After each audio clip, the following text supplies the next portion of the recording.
ภาษาไทยคนนี้บ่เสียผัวหลังจากที่น้องเอาผัวหมู่บ้านนี่กับหมู่บ้านเฮาแม่นตัวได้ม่วนกว่าเฮาหาอยู่หากินมันอยู่นี่อยู่นี่บ่แล้วบ่น้องเอาตัวนี้มันน้องกันสิเฮ็ดกินแล้วเด้อทุกคนอ๋อน้อง2คนนี่ไปใส่ไปน้ำกันเนาะตามหุ่งบ่เด็กมา3เลยเนาะ4เชือกเบาเกิดเห็นบ่ชนบทนี่เวลาเอาผัวนี่ลุงทรงบ่ได้เห็นบ่มีแต่สิอย่างเดียวเลยสาวไทยส่วนน้องของเพิ่นนี่มีแต่นุ่งทรงเพราะว่ายังบ่ทันเอาผัวเด้อันนี้สูตรตำส้มบ้านเฮาเด้อทุกคนหาพอได้จะกินส้มตำมาเด้อบ้านกุนกี้เรากุนกี้เมืองนองแขวงสนาเขตสาวลาวเขตนี้งามแบบธรรมศาสตร์คาดองบ่แพงแต่35ล้านกีบมักหน้าบ่มีบ่มีเนาะคันเจ้าให้แซ่บนี่เจ้าใส่ใจไปนำเด้อมึงโมกายโอ้เพิ่นกาสิย่อมีหลากหลายเด้อทุกคนเด้เห็นบ่อันนี้ก็คือน้องของน้องแฟนเพิ่นก็งาม2คนเด้อทุกคนเด้แต่มาเมื่อนี้จะเป็นสาวเสื้อแดง3คน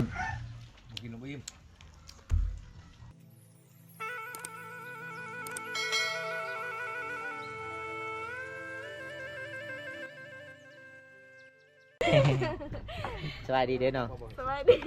สบายดีสาวไทยยังนี่น้องเฮ็ดยังนี่ป้าบ่ไปซ้อนป้าโอ้ขันมาทางนี้คือได้กินปลาน้อยเนาะกันอยู่บ้านแกลองได้กินปลาใหญ่เด้ ทางนั้นมันเป็นเซลน้องด้วยทุกคนเอาตอนนี้กับมาเยี่ยมยามนางเอกบอมตาเก่าพี่น้องเลยเพราะว่าน้องสาวเพื่อนกับสร้างขอบสร้างครัวหมู่บ้านนี่เฮือนหลังนี้เด้เพราะว่าพัวของน้องพัวของน้องเพื่อนก็คือใจดีหลายพี่น้องมาเยี่ยมยามมาได้เพื่อนกับตอนหับเป็นอย่างดีเลยทุกคนมื่อนี้บังเอิญนะลิได้พอน้องฮากามาแต่ซอนกุ้งซ้อนป่ามาเตน้องพี่น้องเลยชื่อนั่นได้ผู้นี้นะซื้อค่ำบ่เจ้าวะชื่อนี่ก็พัวเจ้าชื่ออะไรน้ำเนาะน้ำอันนี้เด้ชื่อว่าจังไดเจ้าค่อยลืมเลยชื่อเจ้าน้องยำยำจัมโบ้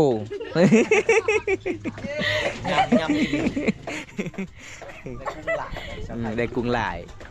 นี่อันนี้คือแฟนสาวไทยเห็นป่ะสวัสดีด้วยไอ้นี่เพื่อนจอบเบิ้งแฟนเพื่อนหาอยู่หากินอันนี้คือน้องสาวเนาะน้องสาวเนี่ยอายุจักปีน้องสาว15 ปีโอ้พอดีอาย19มือนั่นไอพ่อเพื่อนว่าพัวของสาวไทยนี่อายุ40 ปีเอาเพื่อนกำลังเสียดกินเลยทุกคนข้างเนาะตอนนี้อยู่ไหนน่ะว่าเราเพิ่มได้โอ้โหจำช้อน2คนบ่หมานเนาะแสดงว่าบางหมานได้คนงามหากินหมานได้แมนตัวมาใส่ว่าสิเอาพัวแล้วสาวยำบ่โอ้คอยได้ยินจะว่าน้องสาวคอยสิเอาพัวเลยเด้ออ้ายเจ้าสิเอาผัวอยู่บ้านโอ้สิเอาพัวแล้วเดี๋ยวนี้จะเอาพัวเลยบ่โอ้เอาพัวเลยได้จังแก้วเลยพอเลยโอ้เอาพัวเลยเอาไทยแมนว่าจะกงเนี่ย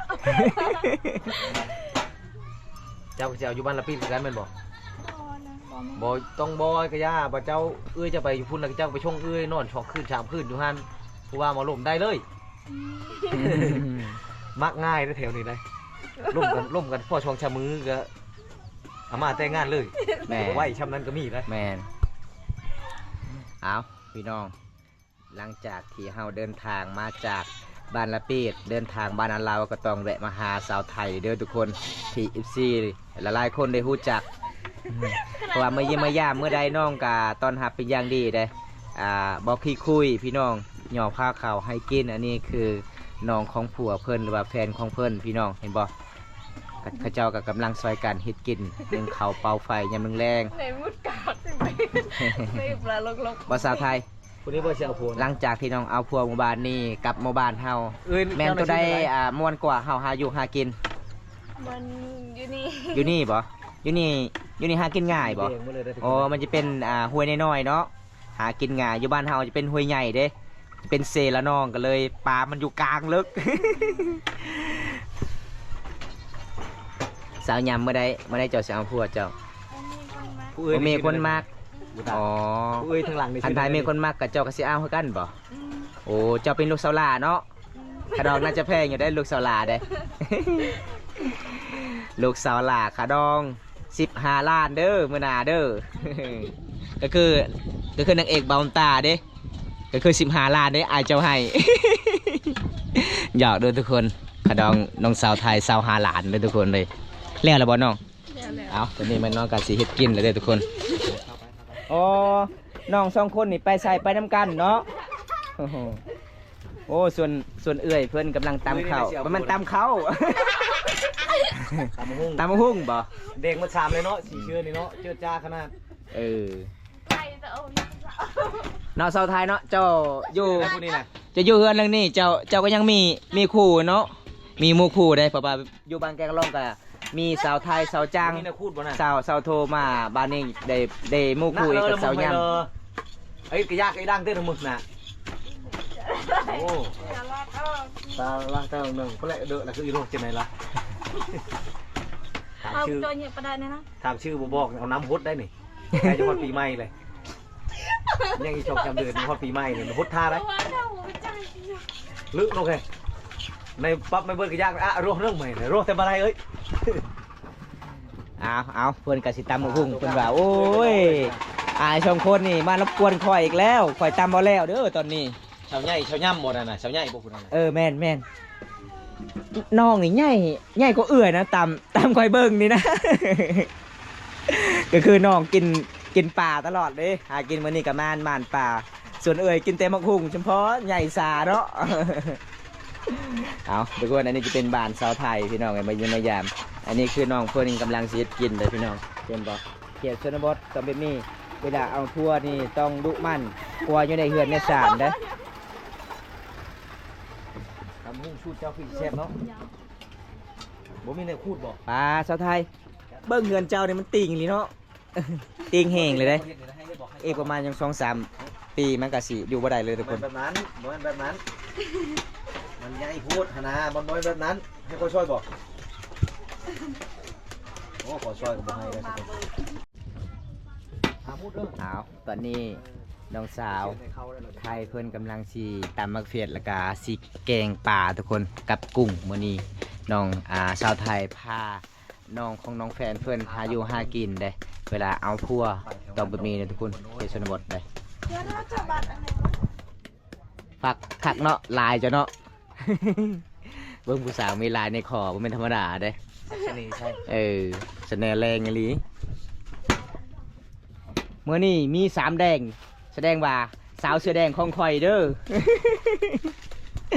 ป่าผู้สาว3 คนมีแต่เสื้อแดงหมดทุกคนเลยหมู่บ้านละเป็ดกูนกี่เด้หมู่บ้านนี้ก็เป็นหมู่บ้านนอกที่สุดกับตัวเมือง ไม่มันจะออกคนคูมันออกตัวต้นมันหมดก่อนเป็นตะยานมันขึ้นหนึ่งเลยไปขอช่วย เอาสังเกตลังเบิ่งเบาแก่เห็นบ่ชนบทนี่เวลาเอาทั่วนี่ลุงทรงบ่ได้เห็นบ่มีแต่สิอย่างเดียวเลยสาวไทยส่วนน้องของเพื่อนนี่มีแต่นุ่งทรงเพราะว่ายังบ่ทันเอาผัวเด้สังเกตได้เด้อทุกคนแม่อีกบ่โดนอันนี้ประมาณเดือนหนึงก็บ่ได้ใส่ซองใส่แต่สิ้นอย่างเดียว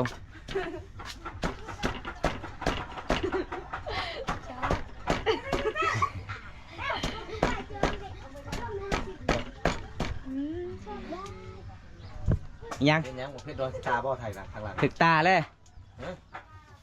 เอาน้ำให้แน่เด้อ เรียบร้อยทุกคนเลยสาวไทยตำบักเฟียดถึกตา ระวังได้เจ้าถึกพายได้ทางนี้เด้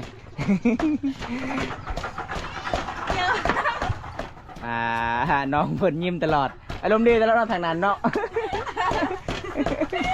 เดี๋ยวเขามาเบิ่งเนาะ สาวประเทศชนบทมักได้ใส่แก้วเนาะ แม่นะ ดัดฟาดมันดัดแถว แก้วไว้บาดเลย ป้าคักเสียงโอ จะไปดัดแก้วจัง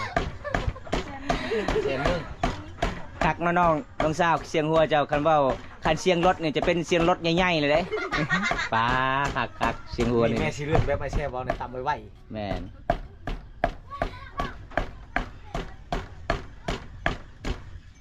เอามานี่มายิมมายามน้องสาวไทยคือเก่าด้วยทุกคนเลยไอ้เป็นหอบที่2ครับมายิมมายามน้อง ได้มาหุ้ สาง ว เจ้า เพิ่น มาตำบ่โอ้ได้เท่านี้ แต่ว่าอัดกรอนในเบิ่ง จะช่วยจะเฮ็ดตำจะช่วยเราก็เราบ่ให้ช่วยค่อยจักยังได้อยู่หมู่ นี่นะ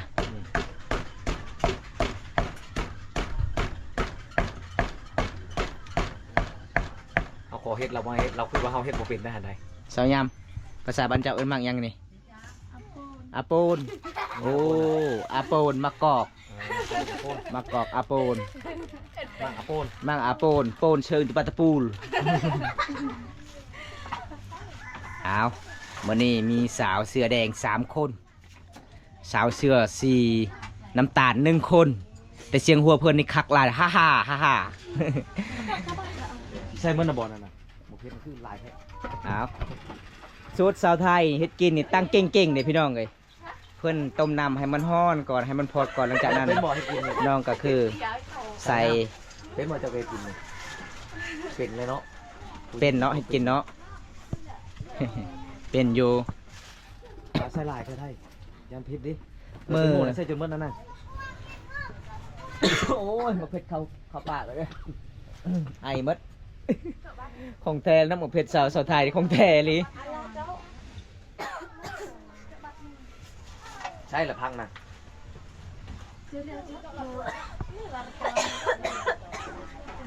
ปลาชอนหรือปลากูด คักเนาะหมกเผ็ดเจ้าน้ำสาวไทยผู้ใดก็เป็นไอมด ผักกาดหรือคือพักหยังเดี๋ยวเป็นพักหยัง บัดไป โอ้สมักเว้ยสาวไทยคือมาพิษใช่บ่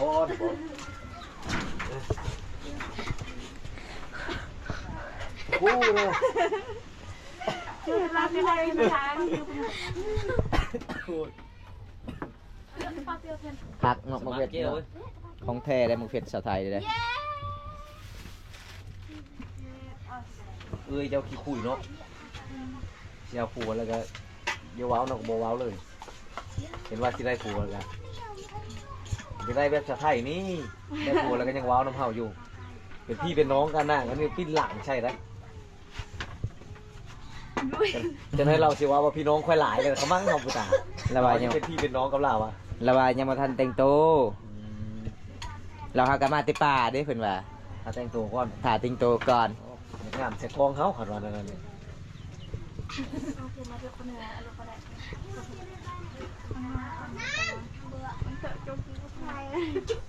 ยังบ่ท่านได้กินข้าวเที่ยงบ่นี่บ่โอ้ตัวมันเป็นตัวเลขแต่ได้นี่ไร บังตัวอันโตๆเนี่ยบ้า อันนี้สูตรตำส้มบ้านเฮาเด้อทุกคนเพิ่นใส่มะกอกแล้วก็ใส่ปลาแดกผักเตียม ส่วนสาวไทยเพิ่นกำลังแกงป่าต้มปลาส่วนน้องสาวเพิ่นแนมเบิ่งได้เบิ่งสูตรเอื้อยเฮ็ดแบบใดจึงแซ่บถ้ารอบหน้าก็คือเพิ่นก็จะเฮียนฮู้เด้วิธีเอื้อยตำส้มเด้อทุกคน มาเมื่อนี้เอื้อยของเพิ่นน่าสิขึ้นเคินนิดหนึงได้ มาสุดก่อนอารมณ์ดีคักน่าจะแซ่บเนาะจะเฮ็ดกิ่งเนาะ เป็นแบบนั้นหมดเนาะ เอาอันนี้เด้นายมันคมได้หาพอได้จะกินสมตำมาเด้อบานกุนกี้เรากุนกี้เมืองนองแขวงสนาเขตสาวลาวเขตนี้งามแบบธรรมศาสตร์เด้อทุกคนขาดองบ่แพงแต่35 ล้านกีบ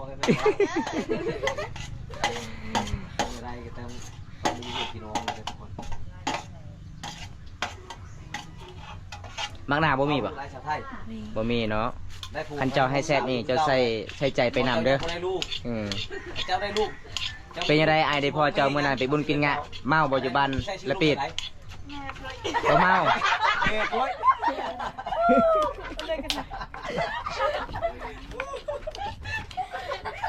เจ้าได้ลูกอะไรแล้วค่อยชิมมองสาวนะมองมาคะแนนนั้นอยู่แล้วทุกคน นี่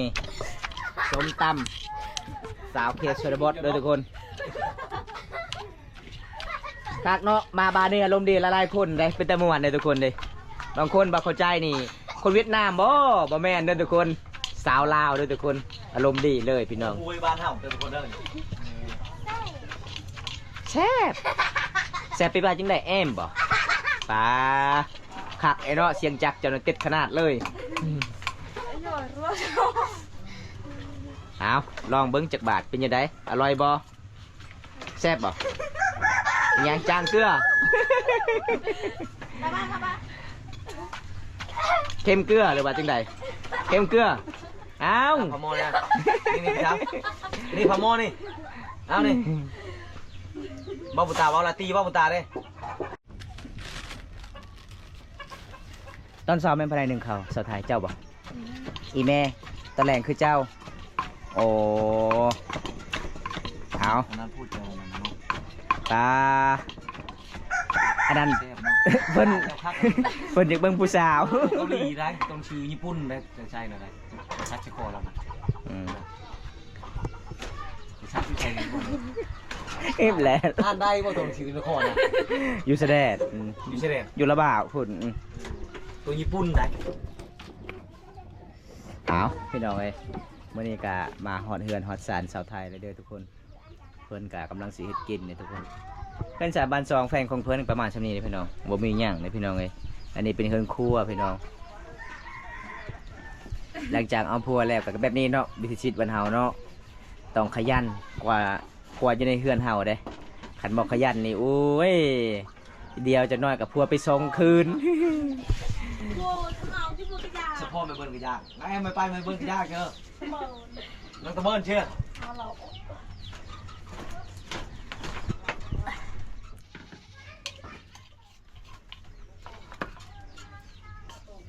เดี๋ยวจะเตี้ยแมงไหม เนาะ เนี่ย จ้าเอ้ย จ้า ทำไมจ้าก็เฮ้ยไม่ได้ครบมิดลึกต่อสิ พี่จ้าไม่เฮ้อมาไม่ ลึกละกัน ใกล้เบิ่งก็ใหญ่ มันหนาวปะกระยาไปจะเบินหนาวเรา เต้แห่ไม่ไปพวกกินแล้วรีไอเต้ครับ จะปั่น มักอะไรสักหลายเนาะ เข้ามาละลายคน ชนี่ใช่กับประจักษ์ ตื่นไหม สูตรเสาไทยเด้อเห็นบ่เก่งเด้อทุกคนยังเก่งคือเก่าอยู่บ้านแพงกันยังเก่งคือเก่าเฮ็ดกินพี่น้องสุดยอดหลายเลย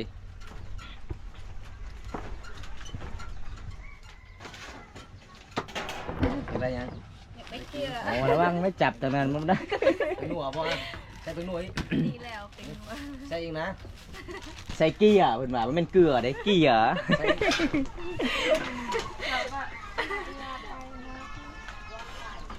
แทนเยอะ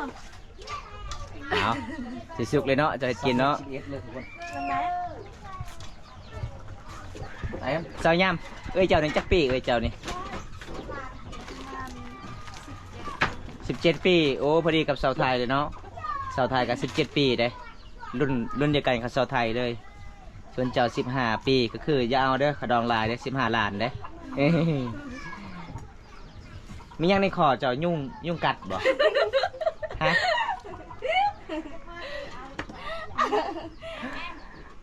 ยุงใหญ่เลยเนาะน้องๆไปซ่อนเขียดไปซ่อนป่ายุงมันใหญ่อยู่ป่าเด้ ยุงเห็นผู้สาวยุงเลยไล่กัดคอ จะมุ่งเลยตอนนี้จะมุ่งเลยเอ้ยมุ่งในแขนแต่เราเห็นมุ่งทางบ้างจะมุ่งเลยเบิ้งด้วยนะมุ่งเลยจะมุ่งเลยมวยไทยเก็บมุ่งเช้าบ่ตรงนี้นะเบิ้งดูมุ่งแต่ก็มุ่งเจ้าค้างแล้ว วางเลยมันหลุดในสาวไทย มึงมุ่งกาย โอ้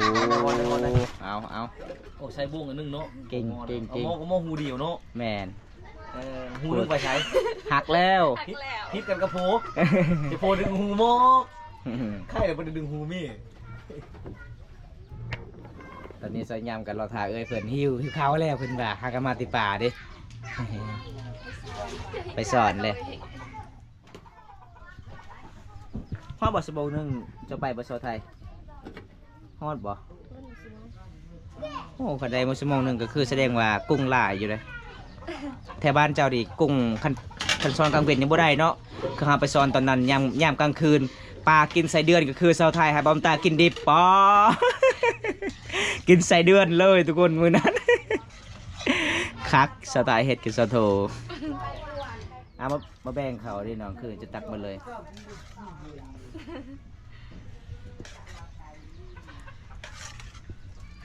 กล้าสะอุยแล้วแบ่งหนาวเหมือนแล้ว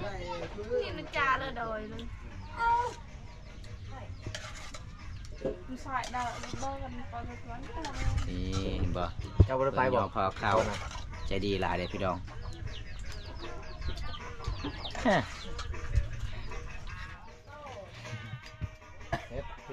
เมื่อวานเนาะเพลงเนาะได้ยินเสียงเพลงก็เต้นไปเลยฟ้อนไปเลย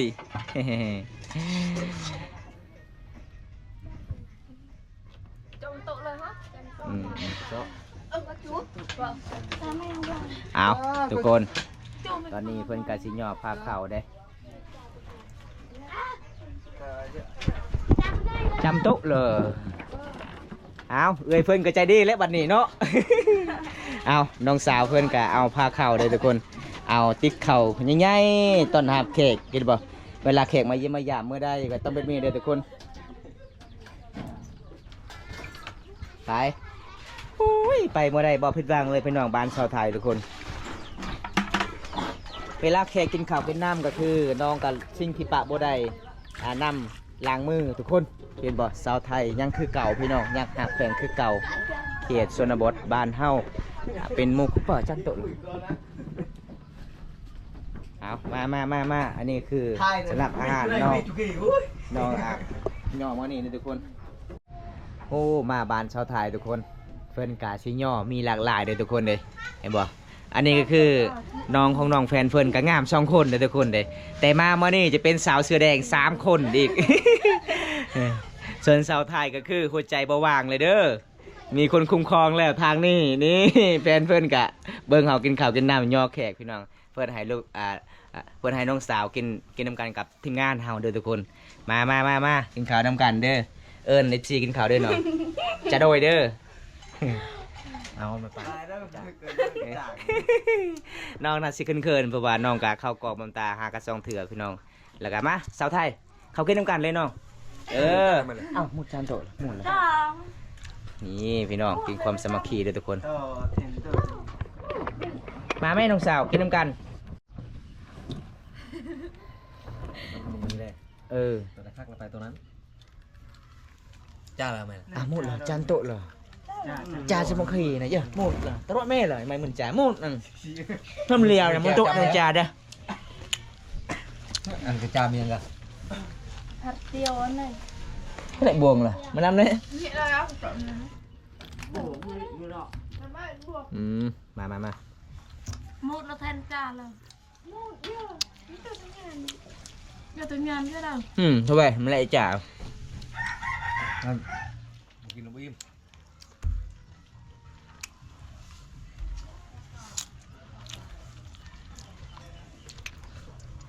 ตัวนี้อะไรปะดงมาแล้วไปอีกกระจายดูสปีดกันดงกันเป็นไงเบียมเจ้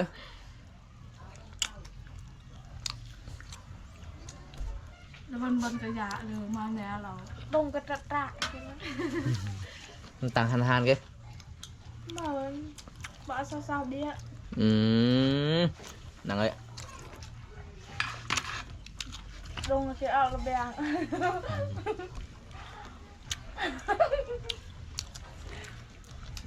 mày này phải lấy mày này em bà rong đến mày nhà yên thật hiểu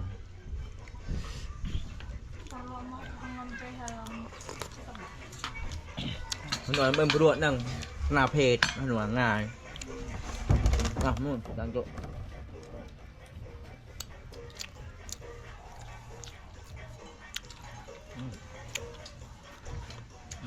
เห็นด้วยจ้า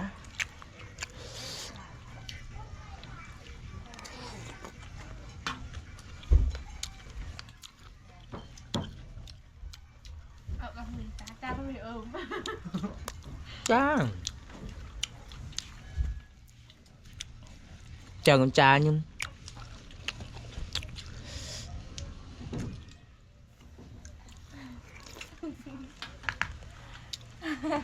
leo leo chân rồi vậy ân hệ tới bên hít cha chờ một bờ này một nín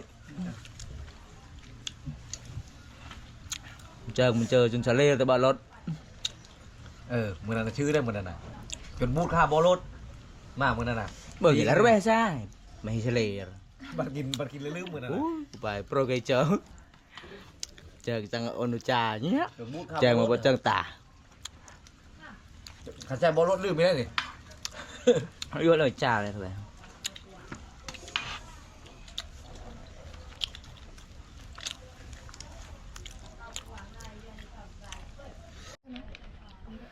หลังจากกินข้าวกินน้ำแล้วเพื่อนกะเอาไว้เลยทุกคนเก็บไว้ให้บอกพี่น้องมาเยี่ยมมายามเมื่อใดบ่ผิดหวังบ้านสาวไทยเลยทุกคนอันนี้คือแฟนของเพื่อนก็ใจดีพี่น้อง มาเยี่ยมมายามมาได้เพิ่นก็อยู่ไกลๆกับเฮาได้พี่น้องมาเล่นมาแอนได้พี่น้องทางเพิ่นก็จะเป็นน้องสาวของเพิ่นว่าคาดองบ่แฟงแต่30 ล้านได้อันนี้ 2 คน200พุ่นละร้อย ตอนนี้หลังจากกินข้าวกินน้ำแล้วก็คือเฮาก็มาแวะมาเล่นอยู่เฮือนอยู่ศาลสาวไทยคือเก่าได้วันนี้ก็คือทางอีพออีเมลแล้วก็น้องสาวหรือว่าแฟนของสาวไทยวันนี้เขาเจ้าก็ใจดีพี่น้องตอนรับเป็นอย่างดีเลยทุกคนเพราะว่าเขาเจ้ายอมพาเขามีอาหารหลากๆเลยพี่น้องถ้าผู้ใดอยากมาเยี่ยมมายามเขตนี้ก็คือแวะมาเยี่ยมมายามสาวไทยได้พี่น้องแฟนของเพิ่นก็ยินดีนะครับชันเบอร์พี่น้องเป็นพี่น้องกันได้วันนี้บอมตากับสิกลับบ้านละพี่น้องวันนี้เดินทางกลับมาหลายกิโลพี่น้องบอมตามาเยี่ยมมายาม2 เทื่อพี่น้อง2 ครั้งได้กะสิปิดคลิปไว้ก่อนทุกคนนี่คือเป็นบ้านของน้องเลยบอกเพื่อนชาติบ้าน2น้องมาเสน่ห์เดี๋ยวบอมตากะเสียลาน้องก่อนสาวไทยไอ้กลับกันเด้อสาวยำบ๊ายบายซี่หน่อยบ๊ายบาย กลับกันเด้อสาวไทยเมื่อหน้ายิ้มยามกันใหม่เนาะบ๊ายบายดิเด้อบายบายเอาลาแฟนเพิ่นก่อน ก่อนสิกลับบ้านกลับกันเด้อไอเด้อโอกาสหน้ามาเยี่ยมยามกันใหม่เนาะ เป็นพี่เป็นน้องกันคือเก้าบ๊ายบายเด้บ๊ายบาย เอาสิกลับบ้านแล้วทุกคนเลยตอนนี้ก็เดินทางมาหลายกิโลเลยทีนี้หาเมืองน้องก็ตกประมาณ30 กว่ากิโลทุกคนคลิปนี้กับบุ้มีอย่างไรถ้าบ่ได้ครับชมคลิปนี้แล้วก็อย่าลืมฝากกดไลค์กดแชร์กดติดตามฝากเป็นกำลังใจให้บ่าวบุญตาให้คลิปตอนต่อไปเด้อพี่น้องคลิปหน้าพบกันใหม่ขอกล่าวคำว่าสวัสดีครับผมบ๊ายบาย